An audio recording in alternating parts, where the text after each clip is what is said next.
టీషాట్ చూస్తున్నటువంటి టెట్ అభ్యర్థులకు స్వాగతం. ఈరోజు మనం సోషల్ స్టడీస్లో పేపర్ 2కు సంబంధించినటువంటి విషయాలను తెలుసుకుందాం.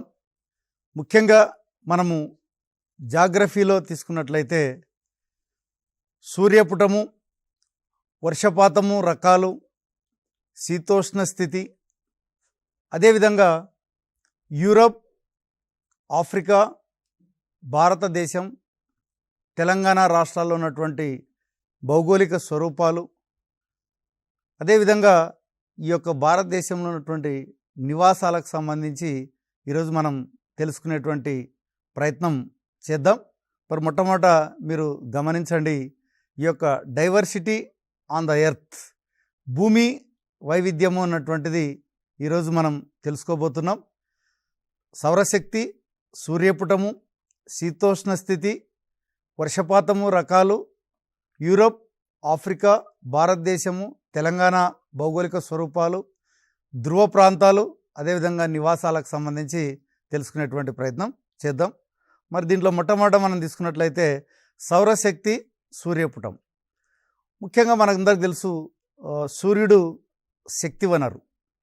మనకి సూర్యుడి నుంచి నిరంతరం కాంతి మరియు వేడి మనకి నిరంతరం మనం పొందుతూ ఉన్నాం. దీంట్లో మొట్టమొదట మనం తీసుకున్నట్లయితే సౌర వికిరణము. సౌర వికిరణం మనం తీసుకున్నట్లయితే సూర్యుడి నుంచి నిరంతరం వెలువడేటువంటి శక్తిని సౌర వికిరణము అంటారు. సూర్యుడి నుంచి నిరంతరం వెలువడేటువంటి శక్తిని సౌర వికిరణము అంటారు. మరి మనం ఇలాంటి డెఫినేషన్స్ కూడా మనకి టెట్లో అడగడానికి అవకాశం ఉంది. కాబట్టి మీరు డెఫినేషన్లు కూడా చూసుకోవాల్సినటువంటి అవసరం ఉంది. అట్లాగే సౌర పుటము అని చూసినట్లయితే మనకి ఏంటంటే, ఏదైతే సౌర వికిరణం భూమి ఉపరితలానికి చేరినట్లయితే దాన్ని సౌర పుటము అని పిలుస్తారు. అంటే ఇక్కడ సూర్యుడి నుంచి వెలువడేటువంటి శక్తినేమో సౌర వికిరణం అంటే, ఆ సౌర వికిరణం భూమి ఉపరితలానికి చేరినట్లయితే దాన్ని సౌర పుటము అని పిలవడం అన్నటువంటిది జరుగుతుంది. కాబట్టి ఇక్కడ మనం చూసినట్లయితే ఈ యొక్క డెఫినేషన్లను కూడా తెలుసుకోవాల్సినటువంటి అవసరం ఉంది. అట్లాగే మనకు తెలుసు, సూర్యుడు నిరంతరము శక్తిని విడుదల చేస్తూ ఉంటాడు. మరి విడుదల చేసేటువంటి శక్తి మనం చూసినట్లయితే భూమికి గ్రహించేటువంటి క్రమంలో వ్యత్యాసాలు కూడా మనం గమనించవచ్చు. మరి ఎందుకు ఈ వ్యత్యాసాలు ఉంటాయి అని మనం చూసినట్లయితే, ఈ యొక్క సూర్యకిరణాలు పడేటువంటి కోణాన్ని బట్టి వ్యత్యాసాలు ఉంటాయి. దాన్నే పతన కోణము అని పిలుస్తారు. దాన్ని పతన కోణం, యాంగిల్ ఆఫ్ ఇన్సిడెన్స్ అని పిలుస్తారు. అంటే ఇక్కడ పతన కోణం అన్నప్పుడు మనం ఏం గమనించవచ్చు, సూర్యకిరణాలు భూమధ్య రేఖ దగ్గర 90 డిగ్రీల కోణంలో పడతాయి. అదే మనకి ధ్రువాల దగ్గరకు వేయ కొలది ఏటవాలుగా పడడం అన్నటువంటిది మనం గమనిస్తూ ఉంటాం. కాబట్టి భూమధ్య రేఖ దగ్గర సూర్యకిరణాలు నిట్టనిలుగా పడతాయి కాబట్టి ఉష్ణోగ్రత చాలా ఎక్కువగా ఉంటుంది. అదే ధ్రువాల దగ్గరకు వెళ్ళే కొలది ఉష్ణోగ్రత తగ్గుతూ పోవడం అన్నటువంటిది మనం గమనిస్తున్నాం. మరి ఇదంతా కూడా దేన్ని బట్టి జరుగుతుందంటే, సూర్యకిరణాలు పడేటువంటి పతన కోణాన్ని బట్టి ఉంటుంది. మరి నెక్స్ట్ మనం చూసినట్లయితే సూర్యుడి నుంచి వెదజల్లేటువంటి శక్తి మరి నిజంగానే 100% భూమిని చేరుకుంటుందా అని మనం గమనించినట్లయితే ఇది ముమ్మాటికి చేరుకోదనే చెప్పవచ్చు. ముఖ్యంగా మొత్తం సూర్యపుటం 100% అనుకుంటే దాంట్లో సముద్రాలు, భూమి గ్రహించేది ఎంత అంటే 51% మాత్రమే గ్రహిస్తాయి. అట్లాగే మేఘాలు 3% మాత్రమే గ్రహిస్తాయి. అలాగే వాతావరణం అన్నటువంటిది 16% గ్రహిస్తుంది. కాబట్టి రేపు మనకి ఎగ్జామ్లో మొత్తం సూర్యపుటంలో ఈ యొక్క మేఘాలు గ్రహించేటువంటి వాటా ఎంత శాతం అన్నప్పుడు మరి అది 3%గా మనం చెప్పాల్సినటువంటి అవసరం ఉంది. అట్లాగే వాతావరణం గ్రహించేది ఎంత అంటే 16%, సముద్రాలు భూమి గ్రహించేది 51%. కాబట్టి ఇక్కడ మనకి ఈ యొక్క శాతాలు కూడా మీరు గుర్తుపెట్టుకోవాల్సినటువంటి అవసరం ఉంది. మరి ఇక్కడ మనం చూసినట్లయితే ఉష్ణోగ్రతను కొలిసేటువంటి మాపనం పేరు ఉష్ణమాపకం. దీన్నే థెర్మోమీటర్ అని కూడా పిలుస్తారు.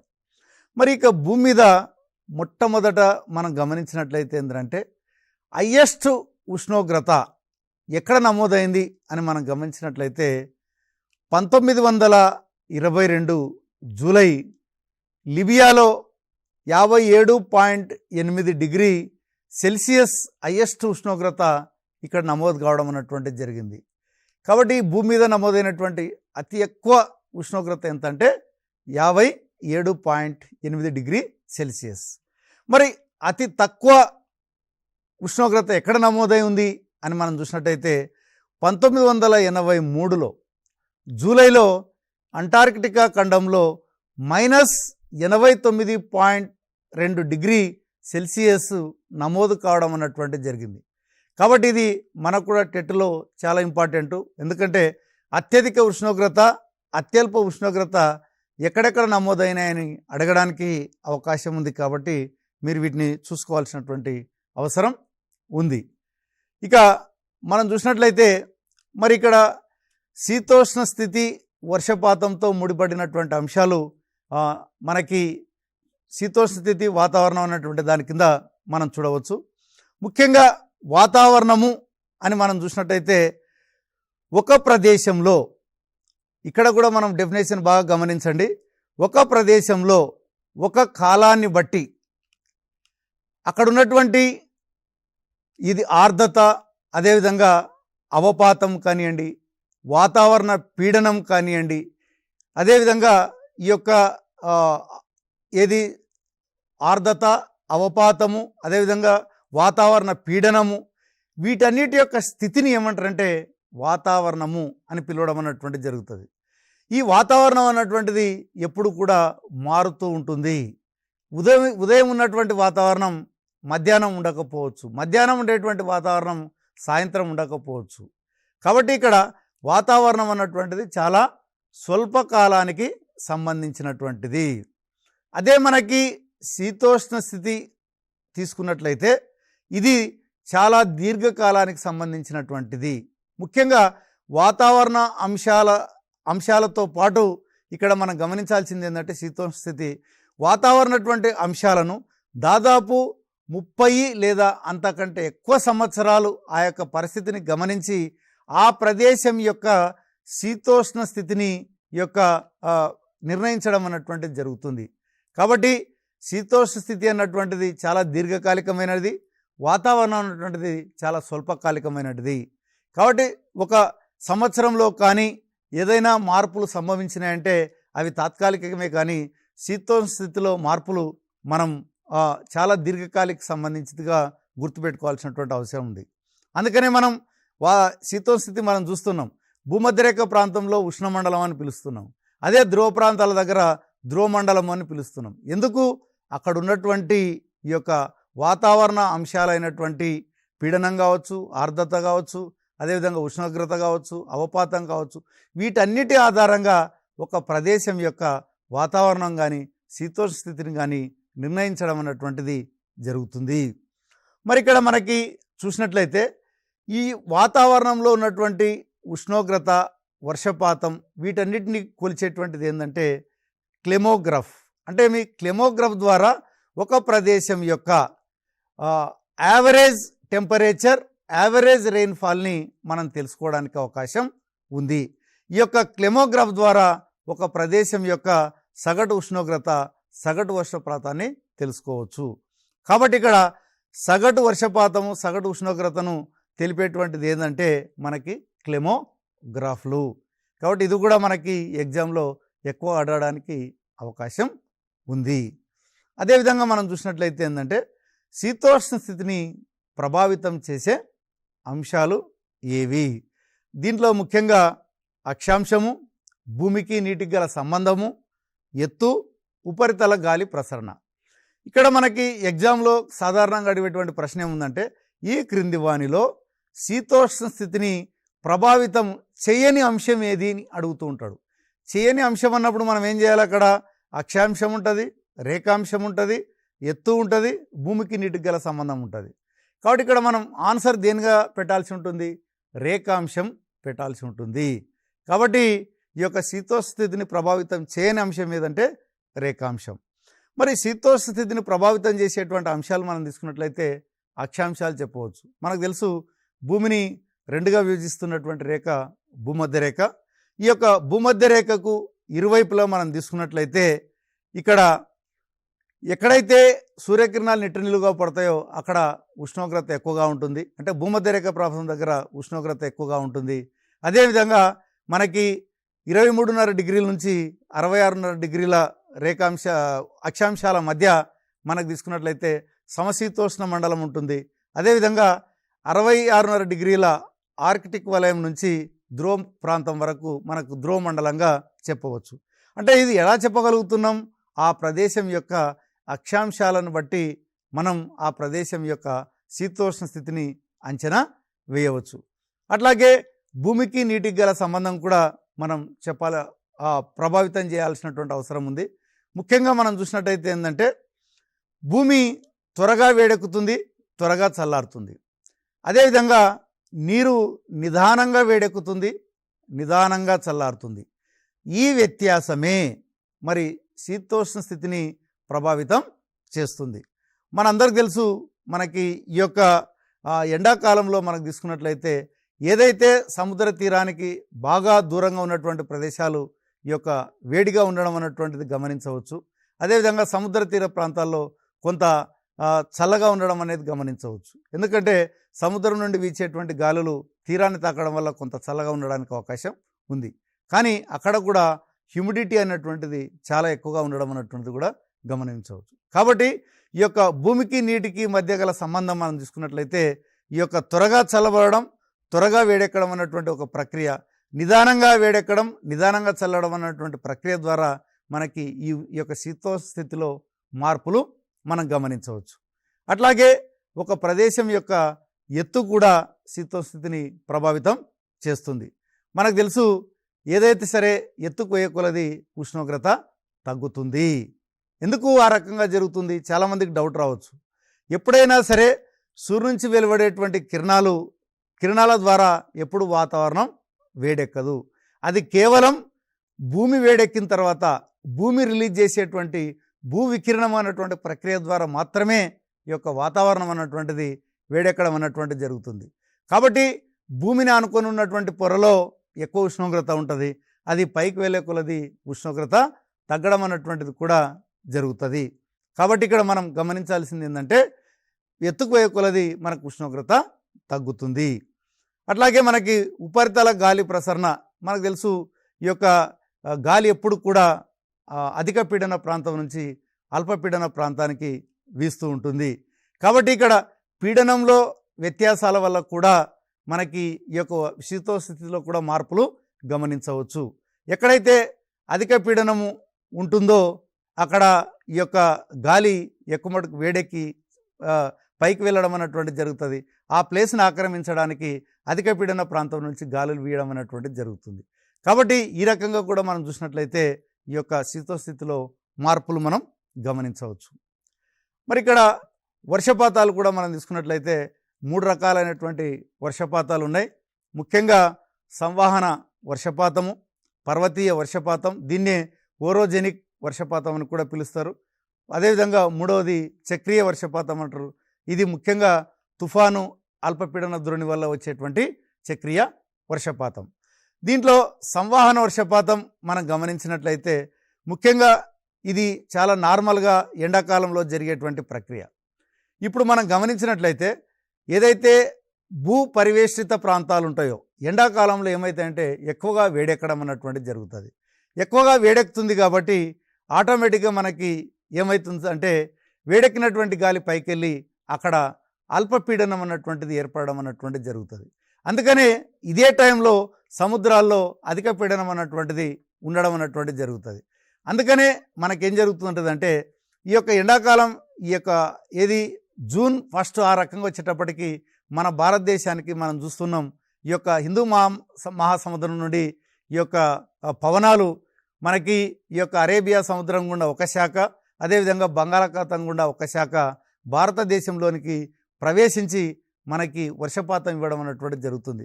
మనం దీన్నే సంవహన వర్షపాతం అని కూడా పిలుస్తున్నాం. ఇది ఎట్లా ఏర్పడిందంటే ఈ యొక్క ఏదైతే భూపరివేష్టిత ప్రాంతం ఉంటుందో అక్కడ ఎక్కువ ఉష్ణోగ్రత ఉండడం వల్ల, అక్కడ అల్పపీడన ప్రాంతం ఏర్పడడం వల్ల ఈ వర్షపాతం కురవడం అన్నటువంటిది జరుగుతుంది. అదేవిధంగా పర్వతీయ వర్షపాతం తీసుకున్నట్లయితే మనకు ముఖ్యంగా ఈ యొక్క పవనాలు పయనించేటువంటి మార్గంలో పర్వతాలు అడ్డు వచ్చినట్లయితే ఆటోమేటిక్గా అక్కడ ఏమవుతుందంటే మనకి ఆ నీటి ఆవిరితో కూడినటువంటి పవనాలు అడ్డు వచ్చినప్పుడు అవి పైకి లేచినప్పుడు ఏమవుతుందంటే ఈ యొక్క ద్రవీభవన స్థానం అన్నటువంటి కోల్పోయి ఆటోమేటిక్గా అవి అక్కడ వర్షం కురవడం అన్నటువంటిది జరుగుతుంది. మనకి పర్వతాలకి అటువైపు ఉన్నటువంటి ప్రాంతాన్ని ఏమని పిలుస్తారంటే వర్షక్షయ ప్రాంతము అని పిలుస్తారు. అంటే అక్కడ వర్షపాతం చాలా తక్కువగా పడడం అన్నటువంటిది జరుగుతుంది. అందుకే మీరు గమనించవచ్చు, మనకి ఆరావళి పర్వతాల యొక్క వర్షక్షయ ప్రాంతమే మనం తార్ ఎడారిగా పిలవడం అన్నటువంటిది జరుగుతూ ఉంది. ఇక మూడవది తీసుకున్నట్లయితే చక్రీయ వర్షపాతం. మనం చూసుకున్నట్లయితే ఇది తుఫాన్ లేదా అల్పపీడన ద్రోణి వల్ల ఏర్పడుతుంది. ముఖ్యంగా కైక్లోన్ అనేటువంటి గ్రీకు పదం నుంచి సైక్లోన్ అనేటువంటి ఇంగ్లీష్ పదం రావడం అన్నటువంటిది జరిగింది. సైక్లోన్ అంటే మనకు తెలుసు తుఫాన్ అని అర్థం. ముఖ్యంగా చక్రీయ వర్షపాతం అన్నటువంటిది గమనించినట్లయితే మొత్తం 4 వైపుల నుంచి కూడా గాలి కేంద్రం వైపుకు వీచినప్పుడు ఆ యొక్క ఒత్తిడికి అవి రౌండ్గా తిరగడం వల్ల మనకి అల్పపీడన ద్రోణి అన్నటువంటిది రెగ్యులర్గా మనం టీవీల్లో చూస్తుంటాం. బంగాళాఖాతంలో ఏర్పడినటువంటి అల్పపీడన ద్రోణి వల్ల ఇప్పుడు తుఫాను గంటకి 8 కిలోమీటర్ల వేగంతో వీసి ఈదురుగాలులతో కూడినటువంటి వర్షాలు పడవచ్చు అని చెప్పి మనకి వాతావరణ శాఖ వాళ్ళు ఎప్పుడు కూడా చెప్తూ ఉంటారు. కాబట్టి ఇక్కడ మనకి ఏంటంటే ఈ యొక్క వర్షపాతాలకు సంబంధించి కూడా అడగడానికి అవకాశం ఉంది. ముఖ్యంగా ఏదైతే పర్వతాలకు సంబంధించి తీసుకున్నట్లయితే ఆరావళి పర్వతాల వర్షక్షయ ప్రాంతం ఏది అన్నప్పుడు మనకి ఈ యొక్క తార్ ఎడారిగా మనం చెప్పడానికి అవకాశం ఉంది. ఇక నెక్స్ట్ మనం తీసుకున్నట్లయితే ముఖ్యంగా మనకి ఈ యొక్క సిలబస్లో తీసుకున్నట్లయితే ఏంటంటే యూరప్, ఆఫ్రికా, భారతదేశం, తెలంగాణ యొక్క భౌగోళిక స్వరూపాల గురించి మనకి ఒక సిలబస్లో ఉంది. కాబట్టి మరి ఒక్కొక్కటి మనకు సపరేట్ కాకుండా ఒక కంపారిటివ్ మోడ్లో దీన్ని డిస్కస్ చేసినట్లయితే మీకు ఈజీగా అవగాహన అవుతుంది అన్నటువంటి ఉద్దేశంతో ఈ టేబుల్ని ప్రిపేర్ చేయడం అన్నటువంటిది జరిగింది.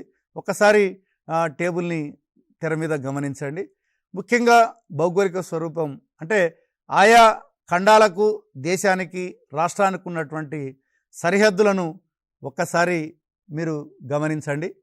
ముఖ్యంగా తీసుకున్నట్లయితే యూరప్ ఖండం యొక్క సరిహద్దులు తూర్పున యూరల్ పర్వతాలు, పడమర అట్లాంటిక్ మహాసముద్రం, ఉత్తరాన ఆర్కిటిక్ మహాసముద్రం, దక్షిణాన మధ్యధరా సముద్రం యూరప్కి ఇళ్ళలుగా ఉండడం అన్నటువంటిది మనం గమనించవచ్చు. మరి అదే టైంలో యూరప్కి కింద ఉన్నటువంటి ఆఫ్రికా ఖండం మనం గమనించినట్లయితే మనకి తూర్పున ఎర్ర సముద్రం అన్నటువంటిది చూడవచ్చు, పడమర అట్లాంటిక్ మహాసముద్రం, అదేవిధంగా ఉత్తరాన మధ్యధరా సముద్రం, దక్షిణాన దక్షిణ మహాసముద్రం. అంటే ఇక్కడ మనం యూరప్, ఆఫ్రికా ఖండాల గురించి కూడా ఎందుకు తెలుసుకోవాలంటే మనకు ముఖ్యంగా 7వ తరగతిలో ఈ 2 పాఠాలకు సంబంధించినటువంటి సమాచారం క్లియర్గా ఇవ్వడం అన్నటువంటిది కూడా జరిగింది.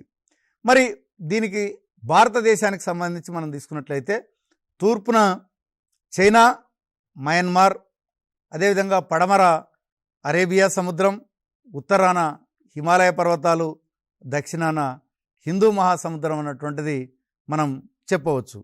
మరి మన తెలంగాణ రాష్ట్రానికి తీసుకున్నట్లయితే తూర్పున ఆంధ్రప్రదేశ్, అదేవిధంగా పడమర కర్ణాటక, అదేవిధంగా ఉత్తరం మహారాష్ట్ర, అదేవిధంగా ఛత్తీస్గఢ్, దక్షిణాన ఆంధ్రప్రదేశ్. అంటే ఇక్కడ ఆంధ్రప్రదేశ్ మనకి 2 సరిహద్దులుగా ఉండడం అన్నటువంటిది మనం గమనించవచ్చు. సో ఇక్కడ మనం ప్రధానంగా దీన్ని కూడా మనం ఎందుకు చర్చించాలంటే మీకు ఎగ్జామ్లో కూడా పర్టికులర్గా ఒక్కొక్కసారి ఏం చేస్తారంటే ఒక ఖండం ఇచ్చి ఆ ఖండానికి సంబంధించి ఉత్తర వైపున ఉన్నటువంటి సరిహద్దు ఏదైనా అడగడానికి అవకాశం ఉంది. అదేవిధంగా తెలంగాణ రాష్ట్రం ఇచ్చి దక్షిణ వైపు ఉన్నటువంటి సరిహద్దు రాష్ట్రం ఏది అని అడగడానికి అవకాశం ఉంది. అదేవిధంగా భారతదేశ పటం ఇచ్చి మనకి ఈ యొక్క తూర్పు వైపున ఉన్నటువంటి దేశాలు ఏవి అని అడగడానికి అవకాశం ఉంది. కాబట్టి ఇక్కడ మనము ఏదైతే సిలబస్లో ఇచ్చినటువంటి ఖండాలు, అదేవిధంగా దేశము, రాష్ట్రానికి సంబంధించి మీరు ఈ యొక్క సరిహద్దులు ఖచ్చితంగా గుర్తుపెట్టుకోవాల్సినటువంటి అవసరం ఉంది. అందుకనే ఒక్కపారి ఈ యొక్క టేబుల్కి సంబంధించి మీరు కంపారిటివ్గా ఒక్కసారి చూసుకున్నట్లయితే డెఫినెట్గా మీకు ఈజీగా గుర్తుండడానికి అవకాశం అనేటువంటిది ఉంది. కాబట్టి మీరు దీన్ని గుర్తుపెట్టుకోవాలి. నెక్స్ట్ మనం తీసుకున్నట్లయితే ఈ యొక్క నదులకు సంబంధించి మరి యూరప్ ఖండంలో ఏ ఏ నదులు ఉన్నాయి, అదేవిధంగా ఆఫ్రికాలో ఏ నదులు ఉన్నాయి, భారతదేశంలో ఏ నదులు ఉన్నాయి, తెలంగాణలో ఏ నదులు ప్రవహిస్తున్నాయి అనేటువంటిది ఒకసారి మనం గమనించినట్లయితే ముఖ్యంగా యూరోప్లో ప్రవహించేటువంటి నదుల పరంగా తీసుకున్నట్లయితే ఇక్కడ సైన్, అదేవిధంగా రైన్ నది, వోల్గా నది, నైపర్ నది, పో నది, డాన్, ఇవి యూరోప్లో ప్రవహించేటువంటి నదులే. ఇప్పుడు దీంట్లో క్వశ్చన్ కూడా మనం చూసినట్టయితే టెట్లో సాధారణంగా ఏమడుగుతున్నారంటే ఈ క్రింది వానిలో యూరోప్లో ప్రవహించని నది ఏది అని అడగడానికి అవకాశం ఉంది. అంటే మనకి యూరోప్లో ప్రవహించేటువంటి నది ఏదని తెలిస్తే తప్ప మనకి ప్రవహించని నది ఏదన్నటువంటిది మనకు తెలియదు. సపోజ్ ఇప్పుడు నైజర్ అని ఇచ్చినాడు అనుకోండి, ఆటోమేటిక్గా అప్పుడు మనం నైజర్ అన్నటువంటిది యూరోప్లో ప్రవహించని నదిగా మనం గుర్తుపెట్టుకోవాల్సినటువంటి అవసరం ఉంది.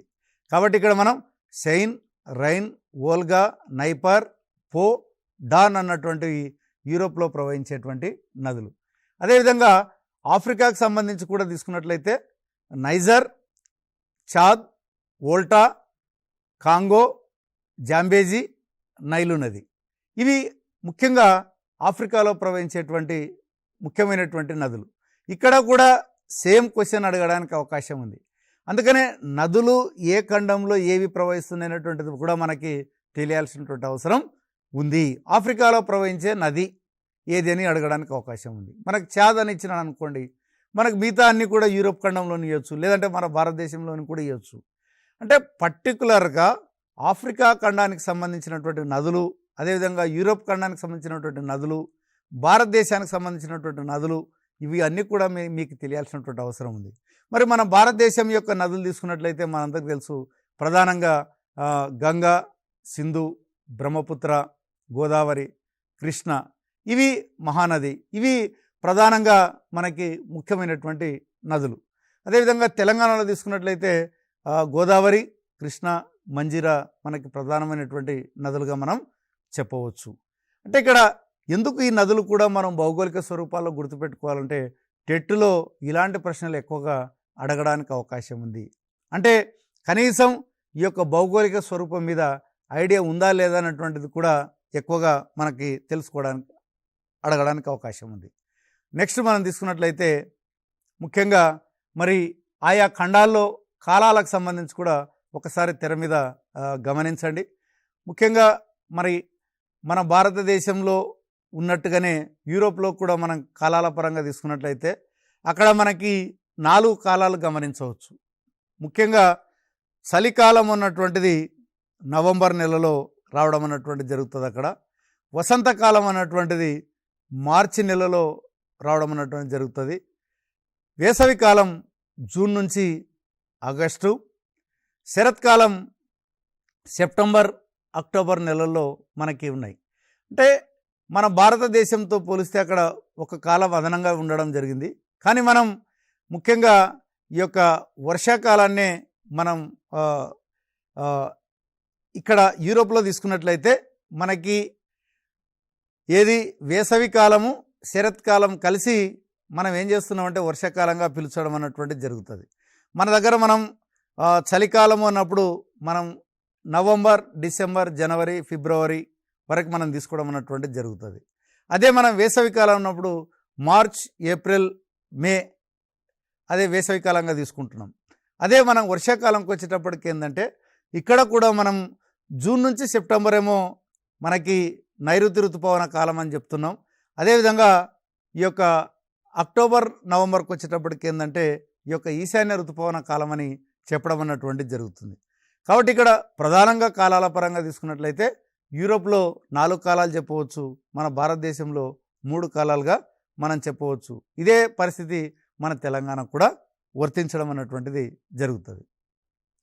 ఇక మరి అక్కడ పరిస్థితి ఏ రకంగా ఉంది అంటే వ్యవసాయము, పంటలకు సంబంధించి అక్కడ పరిస్థితులు ఏ రకంగా ఉన్నాయని మనం చూసినట్లయితే యూరోప్లో ప్రధానంగా తీసుకున్నట్లయితే సేద్యపు భూమి అయినటువంటిది చాలా చాలా తక్కువగా ఉంటుంది. అందుకే మీరు గమనించవచ్చు, యూరోప్ కంట్రీస్లో వ్యవసాయం మీద ఆధారపడి జీవించేటువంటి ప్రజల శాతం చాలా తక్కువగా ఉంటుంది. కారణం ఏంటంటే ఎవరు కూడా పెద్దగా అక్కడ ఇంట్రెస్ట్ చూపరు, వ్యవసాయ భూమి కూడా చాలా తక్కువగా ఉంటుంది. అందుకనే ప్రభుత్వాలు అక్కడ అత్యధిక ప్రోత్సాహకాలు ఇచ్చి వ్యవసాయం చేయించడం అన్నటువంటిది జరుగుతూ ఉంది. మరి ఎంత సేద్య భూమి ఉంది, ఏ దేశాల్లో ఎంత సేద్య భూమి అందుబాటులో ఉంది అని మనం గమనించినట్లయితే నార్వే దేశంలో ఒకసారి తెర మీద చూడండి. నార్వే దేశంలో 3% మాత్రమే వ్యవసాయ భూమి ఉంది. అదే ఇంగ్లాండ్కి వచ్చేటప్పటికి మనం తీసుకున్నట్లయితే 30% భూమి అందుబాటులో ఉంది. జర్మనీలో మనకి 40% అందుబాటులో ఉంది. అదేవిధంగా ఇక్కడ హాలాండ్ దేశంలో మాత్రం వాళ్ళకి అసలు భూమి అందుబాటులో లేకపోతే వాళ్ళు ఏం చేసినారంటే సముద్రంలో ఏదైతే వెనుకకు వచ్చే జలాలు ఉంటాయి కదా, అక్కడ వాళ్ళు గోడలు కట్టేసి నీళ్లు రాకుండాగా వాళ్ళు ఏం చేస్తున్నారంటే ఆ వాటర్ని వెనక్కి పంపించి ఆ ప్రదేశంలో వాళ్ళు వ్యవసాయం చేస్తున్నారు. దాన్నే ఫోల్డర్ అన్నటువంటి దాంతో పిలుస్తున్నారు. వాళ్ళు ప్రధానంగా బార్లీ, ఓట్స్, రై అనేటువంటి పంటలు పండిస్తున్నారు. ఆఫ్రికాలో కోకో, రబ్బర్, పామాయిల్ అన్నటువంటిది ఆఫ్రికాలో పండిస్తున్నారు. భారతదేశంకి వచ్చేటప్పటికి మనకి వ్యవసాయ భూమి 55% ఉంది. అదేవిధంగా మనం గోధుమ, వరి పండిస్తున్నాం. తెలంగాణకు వచ్చేటప్పటికి మనం ఈ యొక్క వరి, మొక్కజొన్న ఎక్కువగా పండించడం అనేటువంటిది జరుగుతుంది. మరి ఇక్కడ నివాసాల పరంగా తీసుకున్నట్లయితే మరి హైదరాబాద్ లాంటి చూస్తున్నాం మనం. పెద్ద పెద్ద నగరాలు ఈ మధ్య కాలంలో భారతదేశంలో పెరిగిపోతూ ఉన్నాయి. ముఖ్యంగా దీనికి ఒక విభజన అన్నటువంటిది ఉంది. అంటే ఏ నగరానికి ఎంత విభజన ఉందనేది ఒకసారి మీరు తెర మీద గమనించండి. మహానగరాలని వేటిని పిలుస్తారంటే మనకి 1 కోటి జనాభా పైన ఉంటే వాటిని మహానగరాలని పిలుస్తారు. ముఖ్యంగా మనం చూసుకున్నట్లయితే ఢిల్లీ కావచ్చు, ముంబై కావచ్చు, కోల్కతా, ఇవి 1 కోటి పైన ఉన్నటువంటి నగరాలు. మెట్రోపాలిటన్ నగరాలు అన్నప్పుడు 10 లక్షల నుంచి 1 కోటి మధ్య ఉన్నటువంటి జనాభా ఉంటే దాన్ని మెట్రోపాలిటన్, అంటే చెన్నై కావచ్చు, హైదరాబాదు, ఇవన్నీ కూడా మెట్రోపాలిటన్ సిటీస్ అని పిలుస్తారు. క్లాస్ 1 నగరాలు అన్నటువంటిది 1 లక్ష నుంచి 10 లక్షల మధ్య జనాభా ఉంటే వాటిని క్లాస్ 1 నగరాలు అని పిలుస్తారు. పట్టణాలు తీసుకున్నట్లయితే 5,000 నుంచి 1 లక్ష జనాభా ఉంటే వాటిని పట్టణాలు అని పిలుస్తారు. రెవెన్యూ గ్రామాలంటే ఒక నిర్దిష్ట సరిహద్దులు కలిగినటువంటి గ్రామాలని రెవెన్యూ గ్రామాలుగా పిలవడం అన్నటువంటిది జరుగుతుంది. మరి వీటి గురించి కూడా మనం ఎందుకు తెలుసుకోవాలంటే ముఖ్యంగా ఎగ్జామ్లో దీని మీద డెఫినెట్గా ఒక బిట్ రావడానికి అవకాశం ఉంది. ముఖ్యంగా ఎందుకంటే ఎంత జనాభా ఉంటే మనకి ఏ నగరంగా పిలుస్తారన్నటువంటిది మీరు టెక్స్ట్ బుక్లో కూడా మంచిగా పట్టిక రూపంలో ఇవ్వడం అన్నటువంటిది జరిగింది. మీరు దాన్ని చూసుకున్నట్లయితే మరి డెఫినెట్గా ఒక బిట్టు సాధించడానికి అవకాశం ఉంది. కాబట్టి ఇక్కడ నగరాలంటే ఏమి, మహానగరాలు, అదేవిధంగా మెట్రోపాలిటన్ నగరం ఏంది, పట్టణం ఏంది అన్నటువంటిది కూడా మరి ఎంత జనాభా ఉండాలన్నటువంటిది మీరు ఒకసారి చూసుకోవాల్సినటువంటి అవసరం ఉంది. నెక్స్ట్ మనకి ఈ యొక్క విమానాశ్రయ నగరాలు కూడా మనకి అతి ముఖ్యమైనటువంటివే. దీంట్లో మనం చూసినట్టయితే ముఖ్యంగా మనకి అంతర్జాతీయ విమానాశ్రయాలుగా మనం పిలుస్తూ ఉంటాం. మన దగ్గర తీసుకున్నట్లయితే కెంపగౌడ అంతర్జాతీయ విమానాశ్రయం ఎక్కడ ఉంది అని అడగడానికి అవకాశం ఉంది. అంటే మనం ఈ యొక్క బెంగళూరు అన్నటువంటిది చెప్పవచ్చు. అట్లాగే ఇందిరాగాంధీ అంతర్జాతీయ విమానాశ్రయం ఎక్కడ ఉంది? న్యూఢిల్లీలో ఉంది. అదేవిధంగా ఈ యొక్క రాజీవ్ గాంధీ అంతర్జాతీయ విమానాశ్రయం ఎక్కడ ఉందంటే మనకి శంషాబాద్, ఈ యొక్క హైదరాబాద్ అని చెప్పవచ్చు. అంటే ముఖ్యంగా టెక్స్ట్ బుక్లో మనకి కెంపెగౌడ, ఇందిరాగాంధీ, అదేవిధంగా రాజీవ్ గాంధీ అంతర్జాతీయ విమానాశ్రయాలు ఎక్కడ ఉన్నాయని మాత్రమే ఇవ్వడం జరిగింది. కాబట్టి మీరు ఆ మాత్రం గుర్తుపెట్టుకుంటే సరిపోతుంది. మరి అంతర్జాతీయంగా కూడా మనం తీసుకున్నట్లయితే ముఖ్యంగా సువర్ణ భూమి అంతర్జాతీయ విమానాశ్రయం అని మన ఏ విమానాశ్రయాన్ని పిలుస్తారంటే బ్యాంకాక్లో ఉన్నటువంటి విమానాశ్రయాన్ని పిలుస్తారు. ఇది థాయిలాండ్ దేశంలో ఉంది. అదేవిధంగా దుబాయ్ అంతర్జాతీయ విమానాశ్రయం అనేటువంటిది దుబాయ్లో ఉంది. అది యునైటెడ్ అరబ్ ఎమిరేట్స్ అనిగా పిలుస్తారు. అట్లాగే మనకి కైరో అంతర్జాతీయ విమానాశ్రయం, కైరో అన్నప్పుడు ఇది ఈజిప్ట్ దేశంలో ఉంది. అదేవిధంగా హిత్రూ అంతర్జాతీయ విమానాశ్రయం ఎక్కడ ఉంది అని అడగడానికి అవకాశం ఉంది. అది లండన్, ఇంగ్లాండ్ దేశంలో ఉంది అన్నటువంటిది చెప్పవచ్చు. అంటే మీరు ఇక్కడ ఈ యొక్క అంతర్జాతీయ విమానాశ్రయాలు కూడా ఏవి ఎక్కడ ఉన్నాయన్నటువంటిది కూడా మీరు తెలుసుకోవాల్సినటువంటి అవసరం ఉంది. కాబట్టి ఇప్పుడు చెప్పినటువంటి ఈ యొక్క టాపిక్ సంబంధించి చాలా క్లుప్తంగా ఏదైతే ఏమంటారు ఇంపార్టెంట్ అనుకున్నామో వాటిని చెప్పేటువంటి ప్రయత్నం చేయడం జరిగింది. అంతేకాకుండా దీనికి సంబంధించి కొంత మరింత డీటెయిల్స్ కొరకు కూడా మీరు టెక్స్ట్ బుక్ను చదివినట్లయితే మీకు మరింత బాగా సమాచారం అందడమే కాకుండా అర్థం కావడానికి అవకాశం ఉంది. కాబట్టి మీరు యొక్క టీశాట్ ద్వారా ప్రసారం అవుతున్నటువంటి ఈ యొక్క వీడియో పాఠాలను తిరిగి తిరిగి చూడండి. మళ్ళీ మీకు ఈ యొక్క ఏ డౌట్ ఉన్నా కూడా మళ్ళీ చూడండి. ఆటోమేటిక్గా మీరు మంచి మార్కులు సాధించడానికి అవకాశం ఉంది. మరి మరొక టాపిక్తో మరొకసారి కలుసుకునేటువంటి ప్రయత్నం చేద్దాం. అంతవరకు సెలవు. నమస్కారం.